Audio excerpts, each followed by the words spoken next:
Hello and Assalamu alaikum, and welcome to yet another episode of Career Talks with CTU, a podcast series with the intent to provide you with the needed clarity to pursue your dreams and career goals.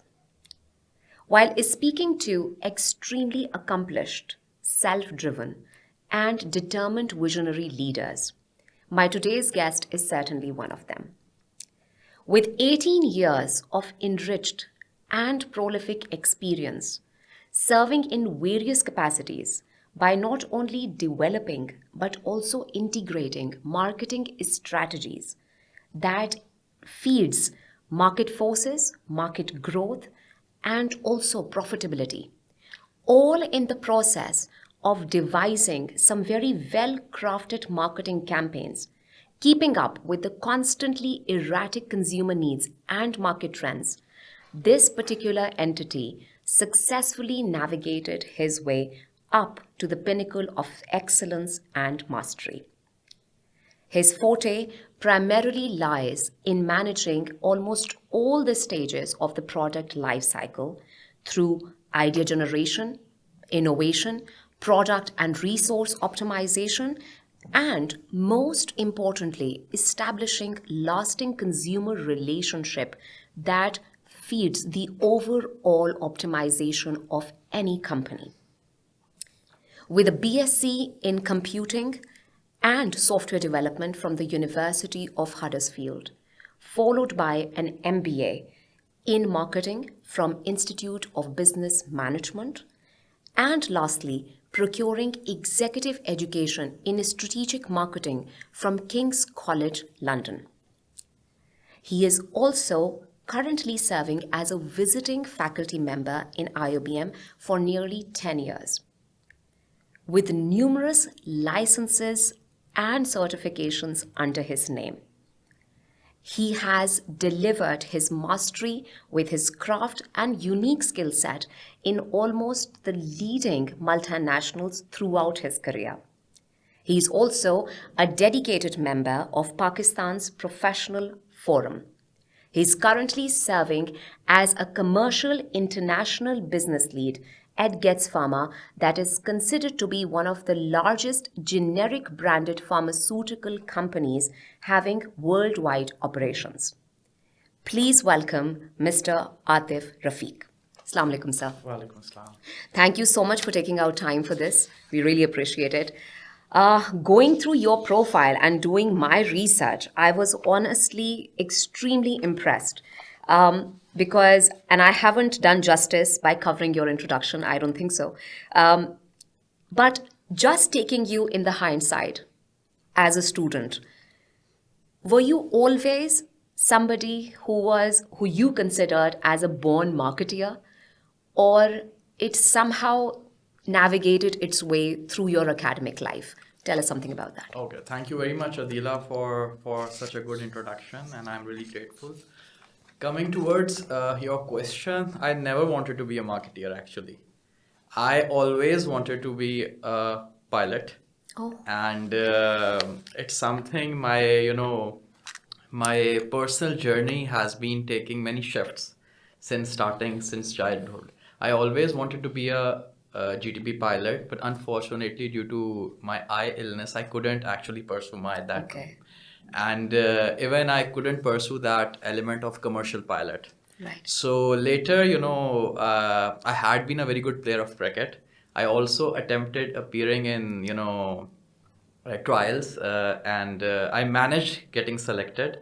But unfortunately, due to the only son of my parents, I had that academic pressure. So also I couldn't pursue that thing. All right. So later, throughout my life, I have been very much, you can say, very much unorthodox in terms of taking the life challenges.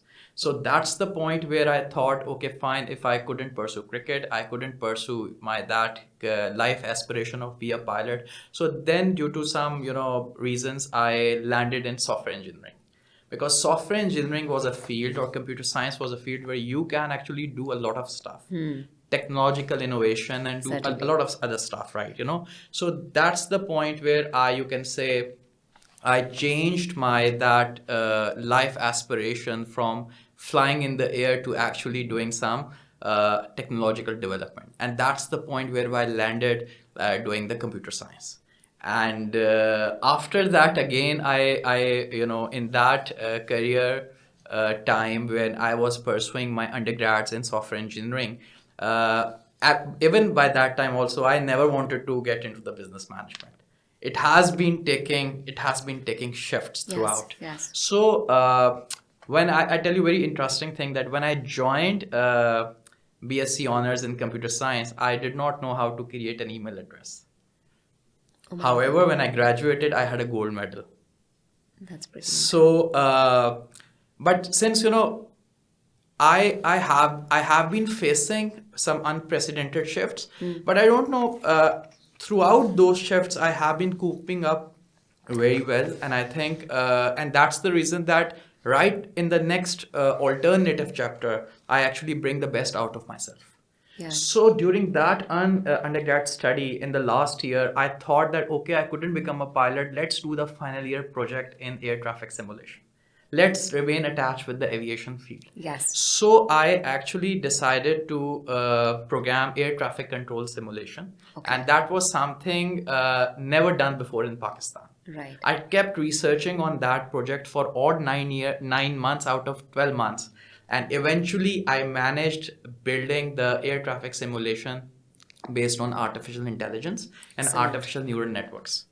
And that ended up winning the best tertiary student award of Pakistan. Excellent. Pakistan Software House Association, they sent me to Hong Kong. This was at Huddersfield we're talking about? Yes, during Excellent. that my During career that. journey of undergrad, and then I went to Hong Kong to present my project, and at the same time I wrote a research paper, and that was presented at the International Knowledge Management Conference in Singapore. Excellent.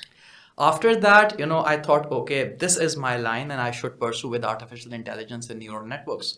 I applied to London School of Economics. I applied to Linköping University, Sweden. I applied to George Washington University, US. However, I got an unconditional offer of admission from LSE.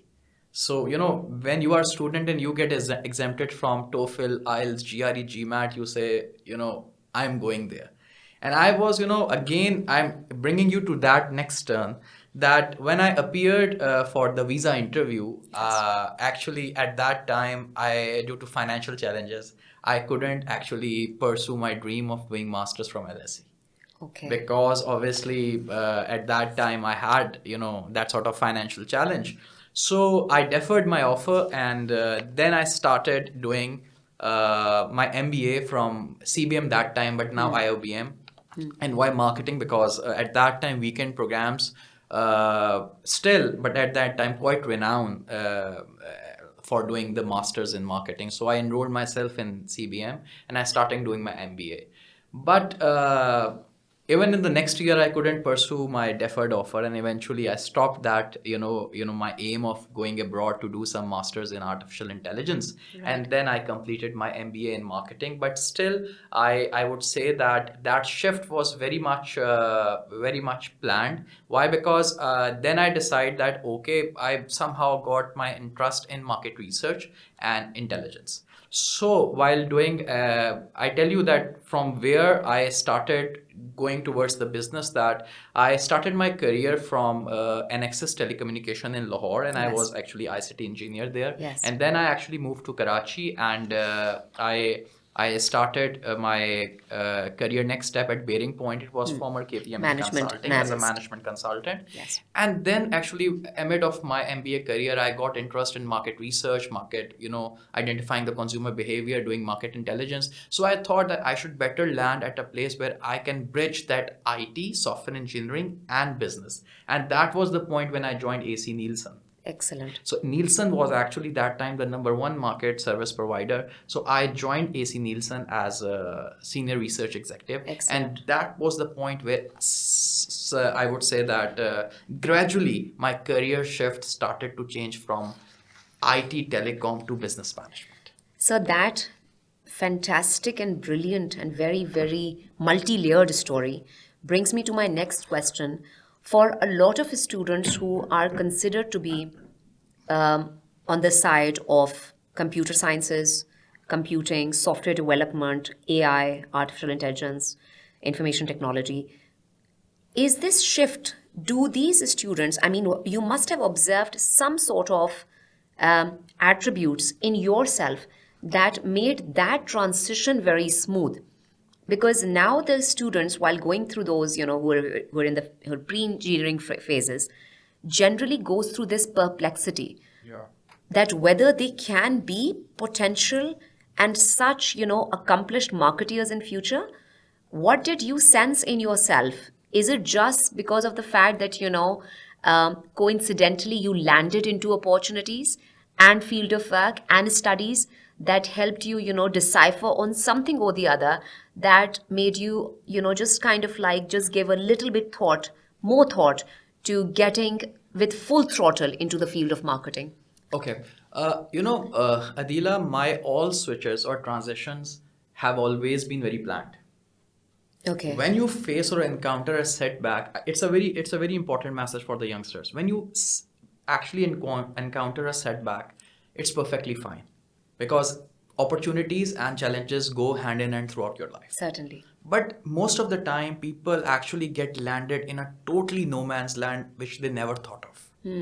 But in my case, whenever I faced any setback, I took the time and I planned my next move, Right. so that all the legacy I have had that time, I should better capitalize on that thing and get into a place where I can use my previous skills and learn something new. Certainly. So when you talk about landed in a marketing field from a software engineer, it was not an abrupt thing. It was very systematic. Yes, very systematic. And I'm very fortunate that throughout my life I have very good mentors, because here where advice comes. So from consulting to research, it was like IT and business. When from marketing research to the brand management, it was actually the business development. So it has always been some way my switches remained a bridge between my earlier role and a new role. So the message is that whenever you are pursuing your education, always keep three things in your mind: your best case, your average case, and your worst case. You may come up with any of these cases in your life, either academics or professional life, because life has never been smooth. Certainly. You have to face many ups and downs. Yeah. And that's the beauty of life. But reinstating yourself from the setback and going for a new aspiration, that defines you. So that's the point. I couldn't become a pilot. Okay, fine. I landed in software engineering. I couldn't go to artificial intelligence. I landed in consulting. I couldn't actually later continue my IT. I landed in market research. Then later I joined Abbott, and it was not from market research to market brand management. That is the pure line of a marketeer. No, from market research to business development, from business development to business intelligence, and from business intelligence to product management or brand management. And Yes. then from there, I started my pure marketing journey. So I kept using that element of computer science, Sciences. software engineering gradually. And I tell you, it has been helping me a lot. Why? Because people most of the time, yes, I'm a software engineering graduate, and right now I'm into pure business management.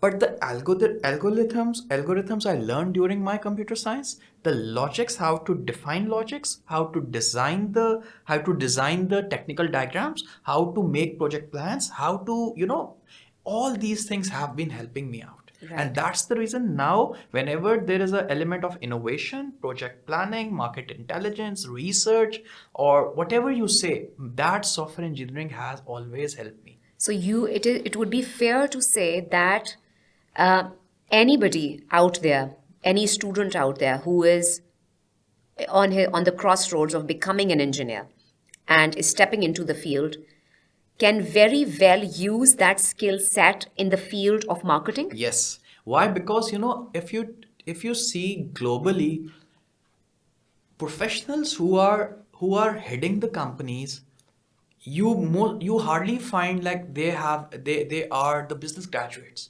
Majority of them actually they are engineers. why gradually they have transformed themselves into that current state. Right. Because I was reading somewhere, probably that was, I don't know, I think a couple of years back, that you always learn from a zigzag path. Right. You can never learn from a straight line. Certainly. And secondly, your attitude makes a lot of difference. Because if your attitude is positive and you couldn't pursue your dream or your best case, then your attitude will drive you to go for your average case and make that average case the best case. Yes. And if an engineer or if a person who has a technical background, he or she lands in business management or marketing, I assure you that person would be very different from his or her peers. Because the person's mental programming, the algorithms, the logic, the way to approach problems, the way to bring innovation, if the person is coming from a technical background, the person would be very different in the boardroom, the person would be very different in the presentation, the person would be very different in devising the solutions. So this is brilliant to see that how you have paved your way from being an ICT engineer to then stepping into management consultancy, then stepping in as a research analyst. And also there's something very interesting came in your designation, shopper research champion. Yes. I would want you to stress a little on this particular role of yours. When it comes to, very consciously deciding your pathway, what attributes and skill set you very consciously invested in, or you thought that, oh, I was very cut out for this particular role? Or you thought that, oh no, okay, I have now been settled into this particular position. There are a bunch of attributes that I need to inculcate in myself in order to, give my best. So what has been the journey like when it comes to polishing up your craft and competencies? Okay. You mentioned about the shopper marketing or shopper research.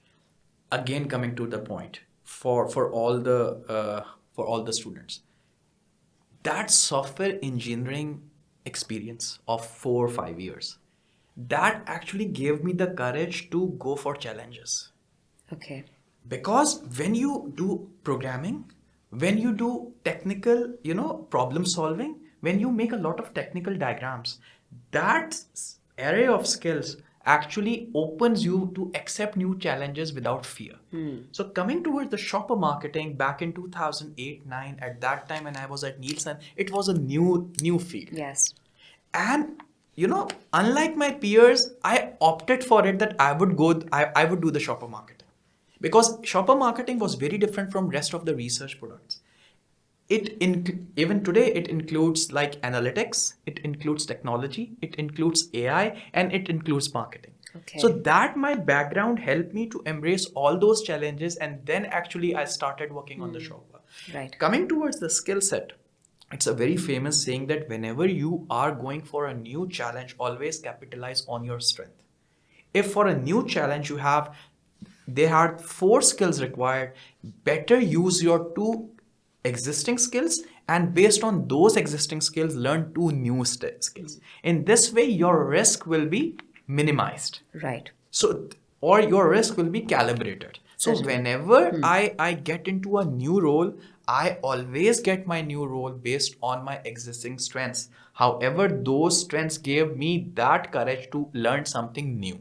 It's something a very balanced. For example, again, give you an example. When I was actually considered for the brand management post, the marketing was very new to me. But based on my market research, based on my shopper research, based on my market intelligence, I thought that these are the 3-4 things based on which if I become or if I prove myself to be a good brand manager, then my presentation, my delivery, my documents will be different from my peers who have been coming through a total business background. So Right. that's the point where you need to understand that how many new skills you need to work on, but based on your strengths, what sort of contribution you can do. So I'm very interested to know about the role of AI and market intelligence in what you have been doing, especially coming from the perspective of our business students, Artificial intelligence especially back in those days. yes. Yeah. Artificial intelligence has been in the world for last almost 3 decades. Yes. The only difference is that today this has become a bit more of a buzzword. Because all the decision making system, all sort of biometric, all sort of systems where you have a very minimal human interaction, it is actually programmed or based on artificial intelligence. Excellent. But now actually majority of the tools, they are tagged with the AI, and that's the reason AI has become a buzzword, and now many companies are using it. So coming to the point that AI has been there in 80s, in 90s, in early 2000. However, at that time probably AI was in formative stages. But now AI has got to that maturity stage where people have got confidence that if we use AI, then probably our business productivity would be higher. How pivotal of a role of AI and market intelligence is in marketing? A And lot. how do you integrate A that? lot. If you talk about today shopper marketing, and if you, for example, go to any goods store like Walmart or Amazon, or even in Pakistan, like to any international modern trade, AI is there. Now AI is being used to actually track the consumer behavior. AI is Certainly. being used to do the mystery shopping. AI is being used at the point of sale, point of purchase. Even AI is being used to actually track the consumption pattern. AI is being used to actually place the orders on the shelf. So Right. AI is there everywhere. The only point is that probably it's now people are more aware of this artificial intelligence. So in marketing today, marketing is not a conventional marketing. Marketing is very much now upgraded marketing. However, fundamentals remains the same. Certainly. Fundamentals never change. Okay. So keeping the same fundamentals, you can say it's a more upgraded form of delivery, and for that upgraded form of delivery probably we use artificial intelligence more frequently as compared to earlier days, like in terms of data warehousing, in terms of data mining, consumer trend analysis, trend spotting reports, market research analysis, even in the presentations also. And so you are very familiar with that Yes. chat gpt. Yes. And so I think artificial intelligence has now more pan established base as compared to earlier days. Yeah. And more avenues, I think, for stimulating its growth. Our students, when they step into BBA honors and are primarily extremely passionate about brand management. Yeah. Now, you at Abbott started off from market research and business development, and then there was a shift towards being the brand management. management and then becoming group brand Yes. manager as well. What is the role of a brand manager in an entity as big as Abbott or any other company, but particularly since that's your experience? It's my personal experience, and I would like to share this insight with students that if you want to pursue your career in marketing, specifically marketing, it's better that in early years you spend your initial time either at market research or sales management. Okay. Why? Because if you directly step into the brand management, it's perfectly fine, and you have more avenues to grow. However, if you are coming from a market research background or you are coming from sales, then probably you would have an upper edge as compared to your peers. Why? Because now the brand manager is actually the owner of the brand. And when you are the owner of the brand, it's not that you would not be going to the financial side. You would not be going to the sales side. You would only be doing the campaigns or, presentation. Not at all. A strategic brand manager is a person who should Keep be the 360 degrees. fortified on basic financials, storytelling, market research, market intelligence, basic sales fundamentals, communication, omni-channel marketing, now to some extent regulatory environment, and overall macro and micro environment of the business circle. So the point is that people come to the brand management that we would be doing a fancy job. Just we would be making campaigns, we would be dealing with agencies, we would be dealing with just presentations, Promoting the and brand, that's yeah. not at all. You Certainly. would soon be failing yourself. Okay. So my advice is that it's a very promising career. It's a career which will give you many rewards in days to one. However, your base should be very good. And the best avenue to actually step into marketing is spend 2 to 3 years either in the sales or in market research. Okay. Because after then, when you step into the product management or brand management, your understanding, your acumen, your traits would be very different. You will feel more empowered, embracing the challenges of marketing. How important are targets when it comes to your association with sales? I mean, if somebody is not able to meet the annual or the semi annual targets as a sales executive, um, are they considered as a failure? No. It's very important to understand how you define a target. It's very important to understand. It's not about just Numbers. numbers. It's not about numbers. Okay. It's about how you are achieving your numbers. Okay. And that's the point where I just lately mentioned that if you start your career either from market research or from sales, you would better understand how you define a target. Because then when you step into the product management or brand management, and then you have a sales target in front of you or a business target, then probably you would be, pursuing to that in a more strategic manner. The point is that achievement of target is not a big issue. It has always been there in the market that companies achieve targets and business units achieve target. No, how you are achieving your targets, what is your strategy, what is your campaign, what is your path to achieve the target, and that's where a strategic marketeer gets differentiated from an ordinary marketeer. Okay. So your target achievement should be based on some strategy. Your target achievement should be based on some proper campaign. Your target achievement should not be like, this is the target, okay, I'm going to achieve the target, I have achieved the target. Then you would end up in a very rough professional. If you want to be a strategic professional, your target achievement should be associated with proper strategy, proper consumer analysis, proper campaign, and calendarization of the event, of the activities, along with the financial understanding. Right. This is the decorum of target achievement. But unfortunately, now we see that target achievement is being seen just the only benchmark of getting Profit a generation, promotion yeah. or profit generation. Yes. And that's the thing, that in earlier days, why the success remained for a longer period of time, because the success was associated with a strategy.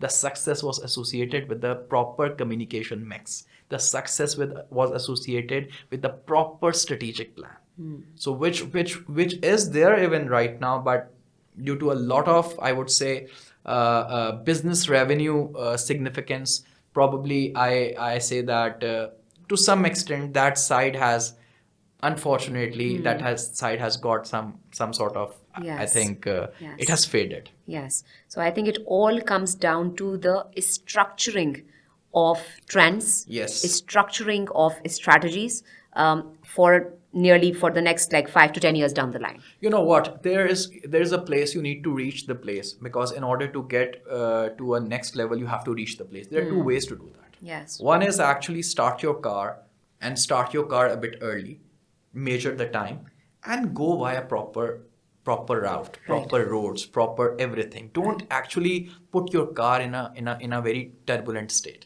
So, right. And then you will reach to the target. Probably you have to measure or plan your time accordingly. The second way is that, okay, there's a target, unfortunately you couldn't plan your journey. You actually put yourself into a very, very, I would say, in a very unstructured path, and eventually you put your car into some sort of breakage, all that, but you eventually reach to the target.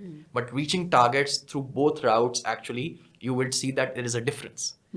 There, on one way you followed the decorum. Yes. On the other way you It was actually chaotic. just yeah. So that's the difference, and that's where the strategic marketing comes. So That is one of the key roles of Yes, a brand or a product manager. So I have seen a shift. I mean, speaking and just diving into your career trajectory, particularly, I would just want to ask you that you have been a very avid marketeer when it comes to sticking with the pharmaceutical industry. You were an Abbott, then you moved to High Noon. From High Noon, there was a shift to OUP from Oxford University Press, and then back to High Noon. I just would like to know a little about that. And you were doing really well at High Noon when you stepped into as a head of marketing. Yeah, actually, at that time, again, tough tasks, something impossible, and this side has always been with my career throughout. I was doing very good at High Noon as a head of marketing, but at that time, Oxford University Press actually they had an opportunity to set up the marketing department, the pure marketing brand management department. Okay. So I thought this is an opportunity for me where I can actually capitalize on my strengths and use my experience to actually set up the department from the scratch. So that was the reason actually I made a switch, and I was very fortunate enough in just a period of I think 12 months I managed doing around 15 16 projects with a good team. So Okay. that was the only aspiration that I wanted to set up a new department. I wanted to learn how to set up a department in any organization. So Okay. that strategic department or a department based on some processes. So that was the reason I You wanted to grab that opportunity. yes, and I wanted to learn. I wanted to extend my learning, and that's the yes. It looks a bit more unorthodox, but I did that. But Yes. eventually, I would say that High Noon called me again with a bit Yes. more elevated role, Yes. sales operation opportunity, Yes. and more teams, and I would say an amplified JD. And that's the Yes. reason within a year I went back to High Noon, and then I As a did general manager, strategic yes, business, and then yes, associate yes, director yes, yes. marketing. Um, for anyone coming back to that point of yours in Oxford University Press, where you literally developed the marketing department from scratch, there are a lot of very enthusiastic and passionate entrepreneurs out there. Yeah. What is the advice for any entrepreneur to set up their marketing department? Just give us an overview of the essentials to keep in mind.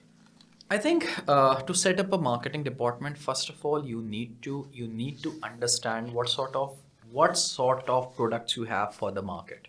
Most of the time, I think entrepreneurship is very much, I would say, very much in Pakistan these days. However, the issue is that most of the startups they actually take off, but then they have a Crumble. very early landing. Why? Because they just want to sell the products. Okay, it's perfectly fine. You need to understand the market. To set up the department, the first important thing is that what sort of products you have and are those products according to the market need or not. It's a very, I would say, it's a very old concept of the product model, and the other is the marketing model. So having product is not a big thing. Having product or portfolio according to the customer needs, this is the thing that actually what your customers want. And in order to know what your customers want, you need to go through a proper research. You need to connect with them. You need to get into the field. You need to connect yourself with the real target audience. Probably spending some time and some financials in terms of identifying the customer's need would actually help you saving a lot of your money at the end, in terms of like that if you have the right product for the right person at the right time, probably that thing will give you the return. So in order to set up the department, identify your customer need, understand your customer, then customize your product offering, and then and after that actually hire a good team, proper team, specialized team. I think then you might have a gradual start, but it would be a long lasting start. So, now reaching a stage where you have been on the leading positions when it comes to marketing as general manager, associate director, you have played an enormous role, and I have seen that through your licenses and certifications, that you have done a lot when it comes to in the ambit of leadership. What is your advice to anybody who is now leading a unit or a team? What is the essence of a leader? Leadership, or you can say styles differ person to person, and also leadership requirements differ company to company. The first thing I think, which I believe is very important, is attitude makes a lot of difference. Right. A lot of difference. If you have the right attitude, then I think you can harness all the unplugged versions into a proper form. Like, if you have a positive attitude that I want to contribute, I really want to contribute, then probably in this way you will be able to define the right vision. People say that knowledge is everything. Knowledge is everything. Facts are everything. Information is everything. No. Imagination is more important than knowledge. Where you see yourself in next 5 years, where you see yourself in next 10 years, you need to define a proper vision. You need to have a proper mission. These are not theoretical things. These are practical things which blue chip companies in the world, they have actually applied these all principles. When you have a clear vision, when you have a properly documented mission, then, and your attitude is positive, then I assure you that your base would be very good. So for leadership, setting up a vision is very important. And setting up the right vision, you need to have the right attitude, the positive attitude. Business is very important, but business contribution within the ambit of community, I think this will make a lot of difference. Why? If you see big companies, for example, if I would like to take the name of I think many technology companies, they are doing a lot of social marketing. It's not about that they want to do a community work, they are doing community, but they have a purpose. So now I would like to connect all my points. For leadership, you need to have a clear vision. You need to have a proper mission. Your attitude should be good. At the end of the day, you need to have a bigger purpose, what you want to contribute to the society, number one. The second important point for the leadership is that you need to have right people. You need to have a very good team. Team makes a lot of difference. And what is the filter, sir? What is the filter to I think recruit the right people? Diversified group of people. Okay. It's very important because it's a norm that people like to have People like them. Yes, Yeah. no. You have to have different, You need to diverse have pool. some respect for disagreements. You need to have some respect for a person who is coming from a different background.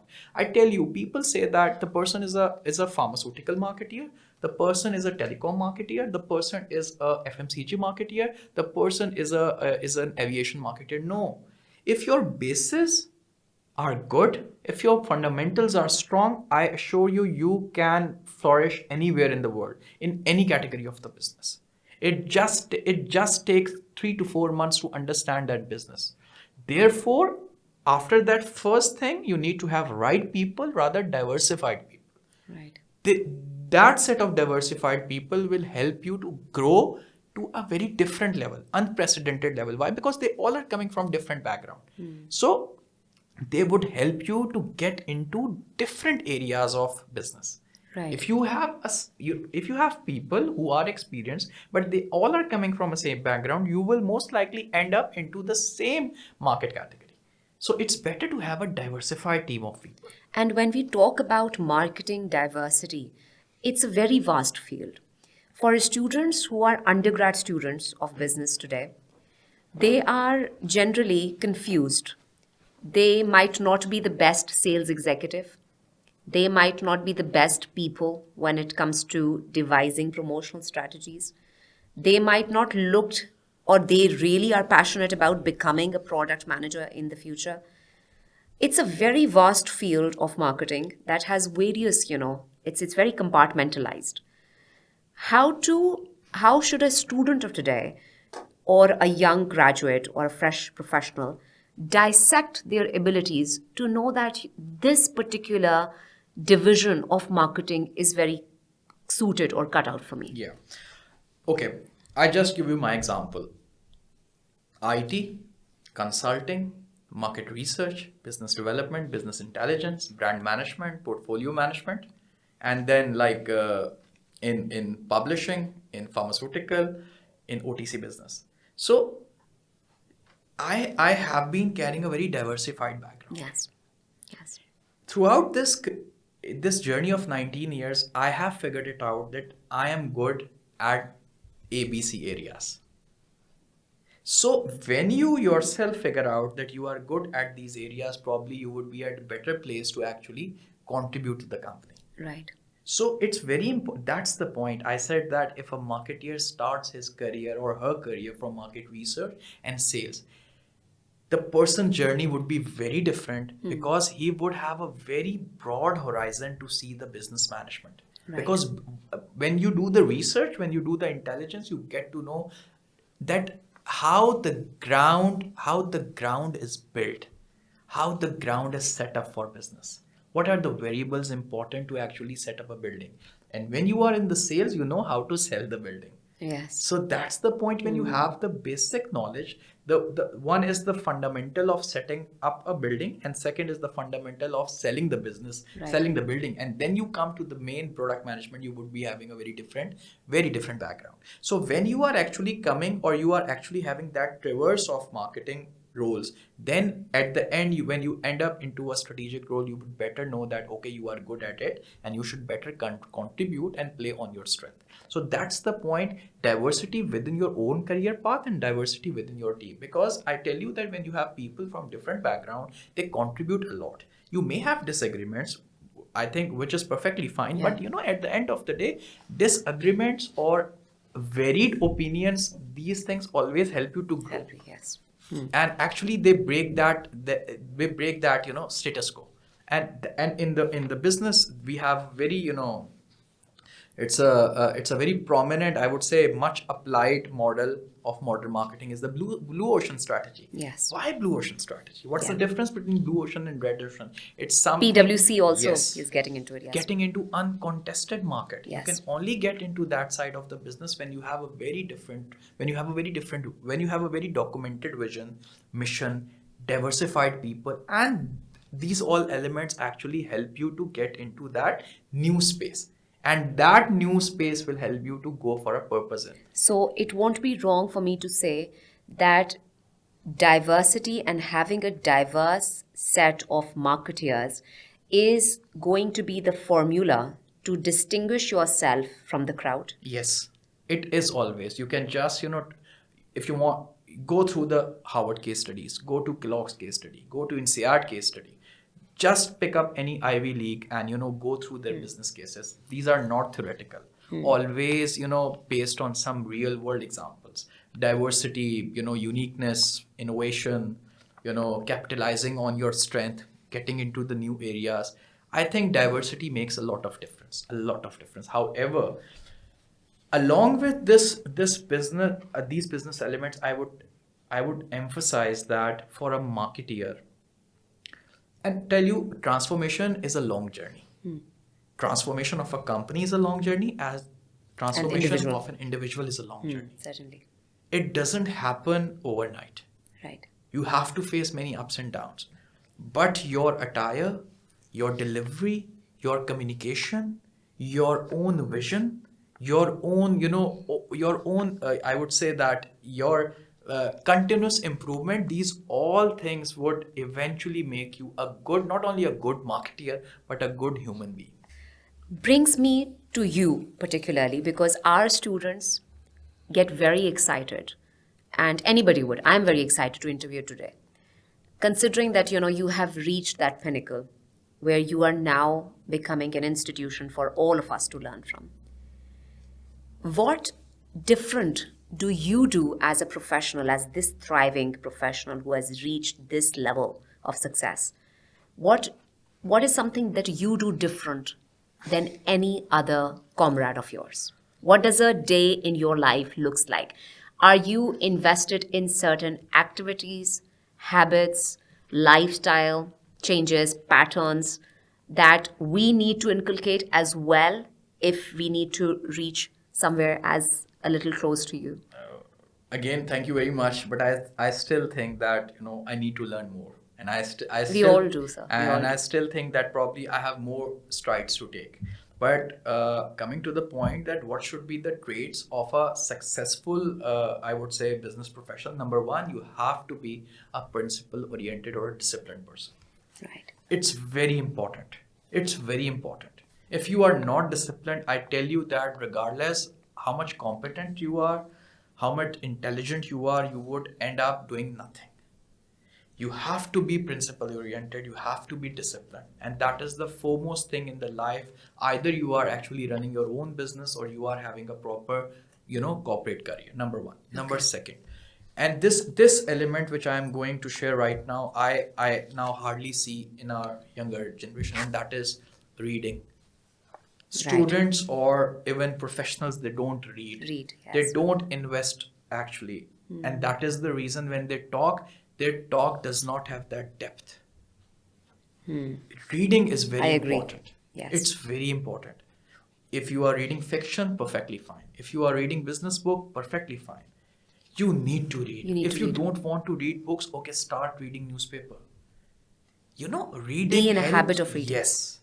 Reading helps you to see the world from a very Yes. different perspective. Perspective, And I certainly. got this reading habit from my father. Oh, okay. I still, I would say at the end of each year, I tell my father that I have read this set of books in this year. Oh my God. That's amazing. It's very important. It's And very I important. still Very think that crucial. I'm not to that level at which my father is. He reads a lot. And Excellent. first is discipline, principle orientation. Second is reading. People don't read. That is the reason they have very good academic credentials. They lack the depth. They are unable to and Yes. that is the point. We have people who have very high IQ. But unfortunately, all those people, they have very low EQ. EQ, yes. And EQ can only be developed if you Are exposed read. to you, yes. Reading, yes. Either magazines or journals or newspaper I agree. books. Agree. Go to the libraries and you would find okay, but go to the cinemas, you would hardly, you would feel the difference. Yes, yes. If you don't want to actually, don't want to purchase the book, okay, use the technology. Certainly. Yeah. So reading is very third important thing which I would like to recommend to the younger lot or the young professional after having that principle orientation or getting or develop a habit of reading is actually define your own career path. You are the one who would actually who you are the architect of your own career. People would come and people would go. Your destiny is in your hand. There is no luck. There is no luck. You define your own destiny. You are the one who actually you should take the ownership of defining or designing your career. It's very important. Sit, take a piece of paper, see that you are in 2024, where you see yourself in 2027, where you see yourself in 2030. What sort of strides you need to take, what sort of investment you want to have, what sort of academic credentials you need to have. Don't leave yourself to the market, okay, they would develop me. No, nobody would develop you. Right. You are the architect. So design your career on the paper and then and stick to that. It's very important. If you don't design, then you would not able to reach to your goal. And I even mentioned in the initial part of our talk that my all switches have been planned. It's not something that okay, I got this. No, I always whenever I get an opportunity, I always assess the opportunity versus my outline plan. Right. I don't want to get into a place that is something, giving some alluring sort of benefits, but totally, I might getting, away from my ambition. No. So I'm repeating all the points. Yes. Principle orientation. Yes. You should be a good reader. You should have a proper, I would say, mission, or you should have a proper ambition, what you want to do in the life. And fourth important point is that you should develop that aspect of caring towards people, because in the corporate world I have Empathy. yes, it's very important. It would help you to actually understand that it would help you to build the team, it would help you to actually control the turnover, and it would help you to actually develop those good relations which are very important in terms of going forward. It's a very famous saying that if you want to go fast, go alone. If you want to go far, go with the people. And if you Yes. want to go with the people, if you are at a leadership position and if you want to control the turnover, you need to understand people. Yes. You need to empathize them. You need to care for them. Certainly. It's very important. I tell you that wherever I have worked and wherever I have a team, my turnover has been I would say that it has been very low. Why? Because I initially figured out, and with the help of my mentors, I learned this thing. You need to develop a care towards people. Yes. Everyone can do a work. Everyone has some good ability. Certainly. The thing that differentiates a leader from a manager is the caring attitude, is that EQ element. So these are a couple of things which I believe that. Very right. Yeah, go on, sir. And the last important point is that you need to develop a habit of out of the box thinking. You need to be creative. If the marketeer is not creative, I tell you that he would not survive. You need to know how to be creative in your strategy, how to be creative in your campaigns, how to be creative in terms of dealing with the people. And so, how to instill those creative juices? Reading, Reading again. exposure, Just dealing throwing with yourself people. out there. Yes. Get yourself out from the comfort zone. And Looking at life as an Yes. adventure. What do you think? For last 10 years, I have been teaching. People sleep on Sunday. They spend time with the family. Around 8 o'clock, I start my journey. I come to the university. I teach to people. Why? Because the best way to learn is to teach. Yes, certainly. I have, alhamdulillah, over 900 students. If I just take if I just account for last 10 years. Yeah. Why? Because I think the best way to learn is to teach. Yes. You need to develop some purpose in your life. Absolutely agree. And again, that creativity, I learn actually from my students. Yes. When they inquire you, when they post you with some academic challenge, you learn that thing. So again, that connects. You have a discipline, you have a proper reading habit, you have an ambition in the life, you have a caring attitude, and at the end, you have a very creative mind. And creative mind doesn't, land right away. Right. Again, you have to transform yourself to get into that innovative stuff. And that is something I think very important for a marketeer. Very important for a marketeer. That was very aptly put, sir. And considering the millennials and Gen Zs, which are primarily our students, we are all in a very insistent life zone, constantly, just dodging our way through the challenges. I just want to know and would love to know, everybody would like to, just kind of like pan into one of the most grounding challenges that you faced and how did you combat your way through it? I would say that in one's life, many challenges come. Right. And either sometime you are not getting that elevation, you are not getting that promotion, you are not getting sort of that, recognition. That's perfectly fine. That's part and parcel of actually in the corporate world. Right. However, here your mentors play a very pivotal role.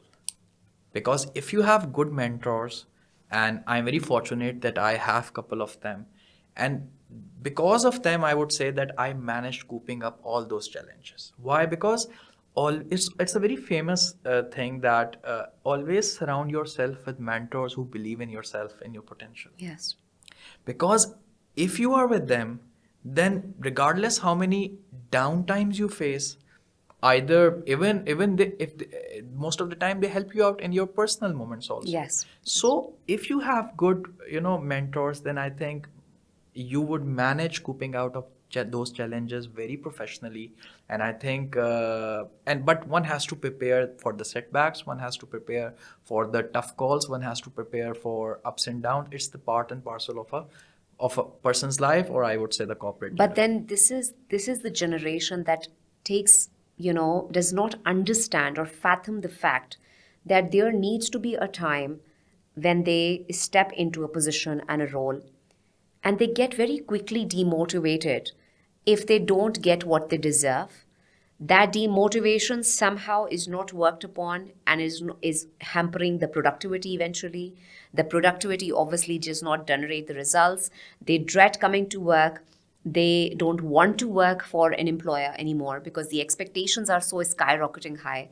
So how to kind of like, just create that kind of composure in your personality to deliver and then have certain patience to expect in A return. single failure cannot take you away from your ambition. Right. It is part of your journey to get to the ambition.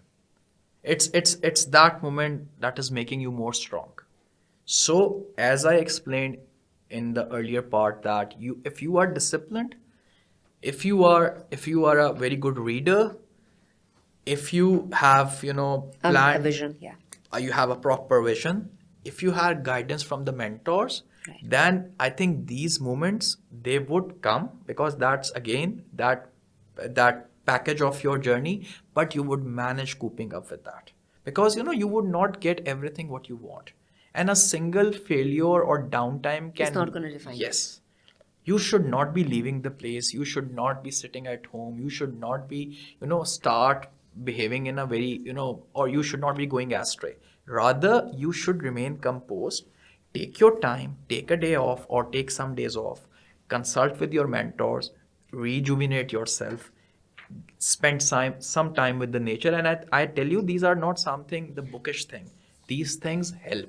And then you would find yourself that, okay, I am on my journey, I am actually towards my ambition.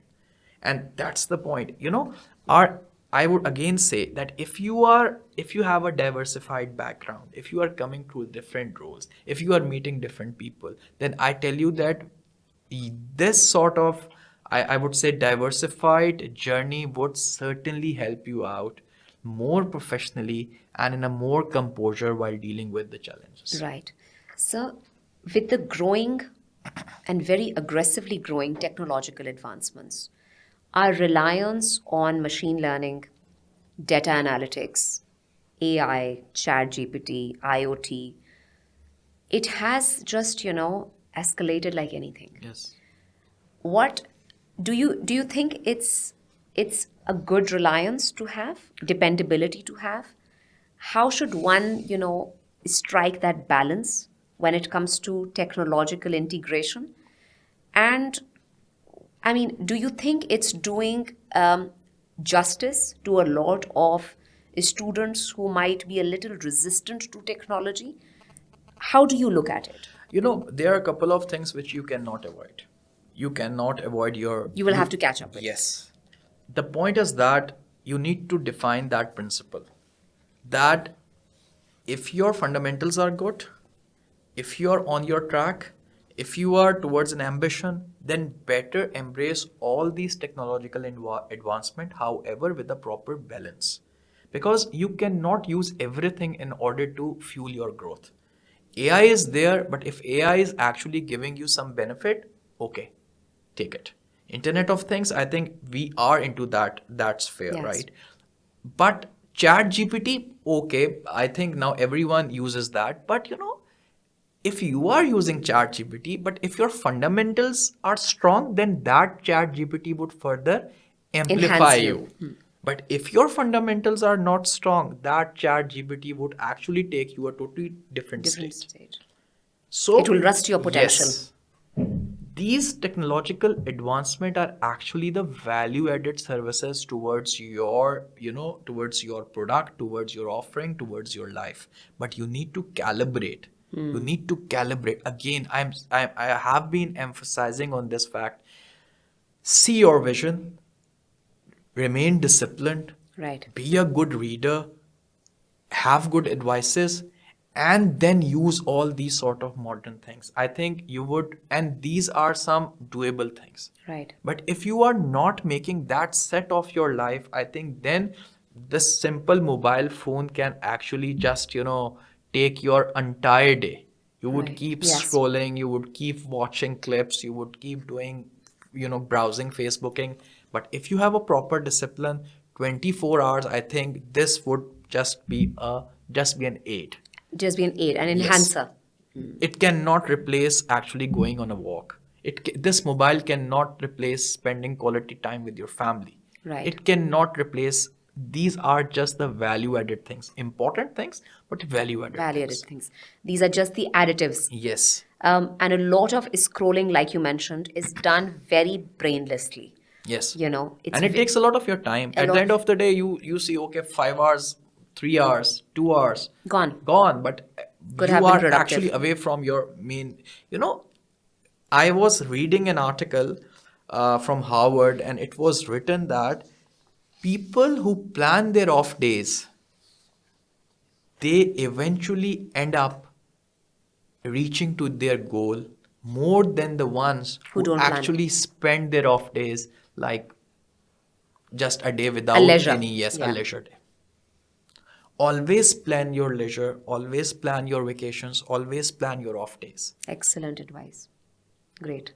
Because people just, spend the day without doing anything. Anything. If you start planning your leisure time, if you start planning your off days, because, you are productive when you are not doing anything. And that is the time when you actually analyze in a subconscious mind that how much you are closer or away from the vision.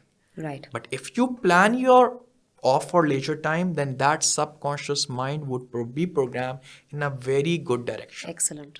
Excellent advice. So you have enriched me with so much knowledge today. And coming from a potpourri of having the engineering expertise linked with marketing expertise and a lot of mastery in marketing eventually,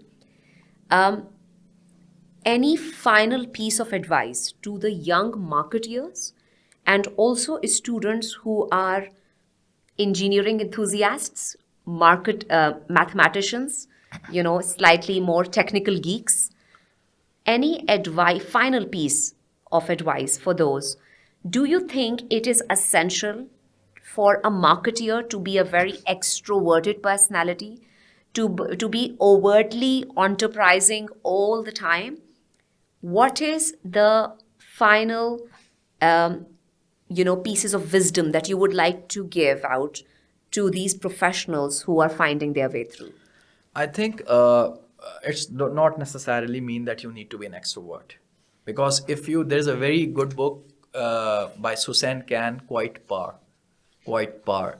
and it's written that, and you will find very good, I would say content, that in the world, I would say the inventions or discoveries actually were done by introverts. People who spend time thinking, who spend time alone, who spend time who spend time with the nature.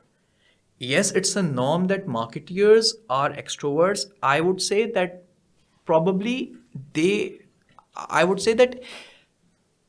extrovert is a trait of a personality, but it cannot guarantee to be a good marketeer.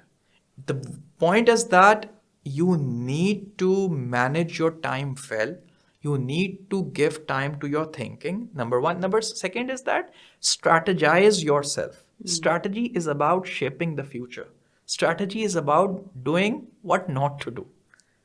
It's not something doing everything. It's not embarking upon all the avenues. It's about it giving something a break to things which you should not do. They say there's a difference between speaking and talking, and there's a difference between hearing and listening. A good leader is a person who listens more than he speaks. Yes.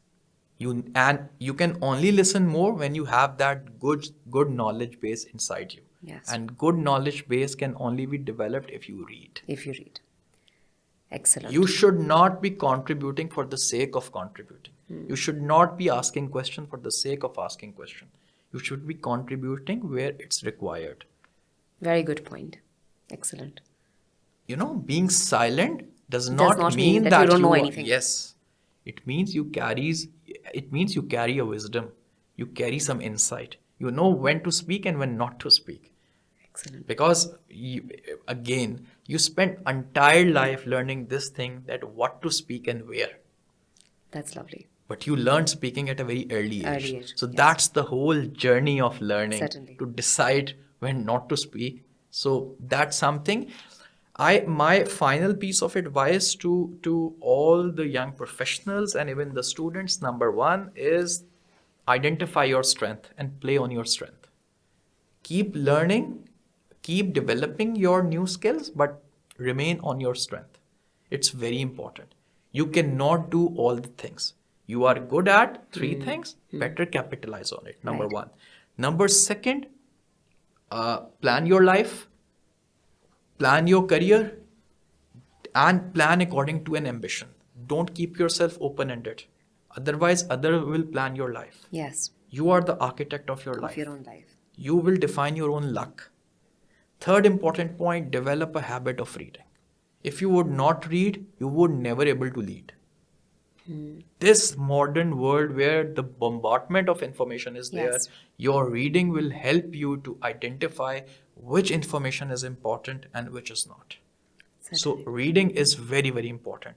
And last but not the least, which is very important element, develop a care or empathy towards people. Certainly. Because Very important. at the end of the day, you are nothing more than a name. Yes. People would not remember how many projects you have done, how many hallmarks you created.